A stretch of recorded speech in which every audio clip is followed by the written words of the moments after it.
国安局少将谢建华往过是热情地咧做副总统的时会经维持主任，不过进前逼出体测的成绩造假。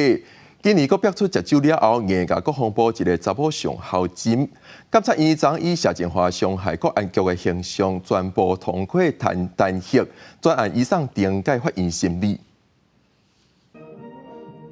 国安局少将谢建华因为捌担任总统赖清德副总统时期警卫室主任，名声真强。今年却传出酒后伫街路强奸已经结婚的国防部姓尤的女上校谢建华，事后接受调查，假造无实在消息，去予国安局记2大告停职，列作优先态度名单。监察院2日以全票通过弹劾，移送庭改法院。先是体测成绩造假，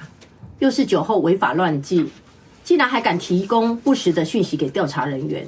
这种害群之马，重创国安局形象，早就该汰除了。谢建华酒后失态强吻女子，严重伤害国安局的形象，还有台湾民众的信任。监察院以全票通过了对谢建华的弹劾，这无疑对现在军纪的涣散还有废弛敲响了警钟。监委表示，谢建华伫内部调查违反公务人员诚信义务，讲做女方不是公务员，地属国安局用唔对的资讯对外说明，侵犯女方的人格尊严，嘛伤害国安特勤人员的名声甲形象，情况真严重。所以监察院13位委员全票通过提案，弹劾谢建华。国安局回应，尊重监察院审查结果，配合后续庭改法院的审理。你在外面的行为举止，照理说都不应该有这些状况了，而且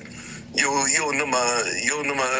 大胆放肆，我考核、教育、训练跟这个都是一个循环，那个有一环没有做好就出问题。谢建华身为国安局人员，任务牵涉到总统等国家重要人士的近身警卫安全，行为操守要更加严格。不过较早争议就不断，包括体测成绩假造不知落台。谢建华触犯禁期，严重损害国安局的形象。立委认为，国安局应该启动内部调查，避免国安人员颠倒变做国安老旁。记者综合报道。